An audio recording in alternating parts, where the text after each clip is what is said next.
Magandang araw. Ako nga pala si Rian Portuguese, your millennial psychologist at welcome sa All About You, kung saan ito ang safe space mo at pag-uusapan natin ang tungkol sa'yo.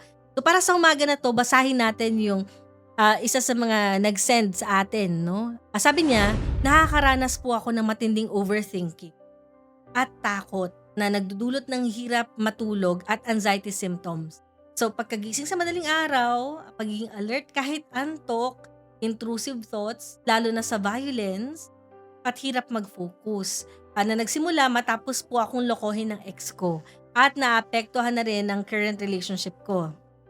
Lumalabas na dito sa shinare ni sender na naapektuhan yung present relationship niya. At kapag ganyan po, importante na preventive tayo sa pagkakaroon ng mental health condition. Pag sabing preventive, iniiwasan na natin na lumala pa yung sitwasyon. Kunwari, hindi siya pupunta sa psychologist, ano yung kaya niyang gawin, di ba? So sige, pwede natin subukan yung i-address yung nakalagay doon sa issue na shinare niya, yung pagtulog at saka yung mismong anxiety symptoms. At saka yung intrusive thoughts. Pag sinabi pala nating intrusive thoughts, ito talaga yung mga recurring thoughts na uncontrollable at sobrang nagbibigay ng matinding negative na stress sa ating katawan. Kailangan yung pinakauna, paturuan natin yung sarili natin na pakalmahin. Pwede mong practicein yung mismong common na ginagawa, no, na tinuturo namin sa mga patient, yung grounding exercises, no?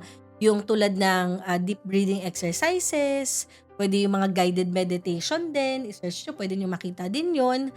Pwede rin natin subukan yung mga positive self-affirmation, pwede rin yung mga nagjo-journal ka din ng mga iniisip mo. Pwede mong i-replace yung mga thoughts na yon at o kaya sumagot ka sa mga thoughts na yan. Parang self-talk nanggagaling doon sa kindness. Kasi gano'n yun para ka nakikipag-away, di ba? Kapag meron kang kaaway or kasagutan, kapag sinagot mo siya ng pabalang, lalo kayong mag-away, di ba? Pero pansinin mo, kapag sumasagot ka ng mas malumanay, eventually, yung taong medyo mainit yung ulo, mas kumakalma din ka. Tapos eventually, naging okay.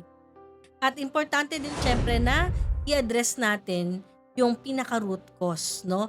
Kaya importanteng mag-consult sa psychologist. So yung psychologist at saka yung mga taong mga mahalaga sa inyo, yun yung support system po ninyo para mas bumuti yung inyong mental health condition. So para ma-address natin halimbawa yung hypervigilance, yung fear, yung overthinking, kasi mamaya kaya out of control siya or mahirap siyang i-manage kasi hindi na pala siya kaya talaga ng pang-ikaw na lang or ng pang-kaibigan lang.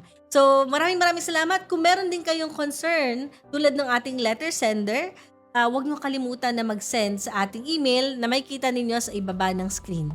Tumuli po, this is Rian Portuguese, your millennial psychologist, at maraming salamat.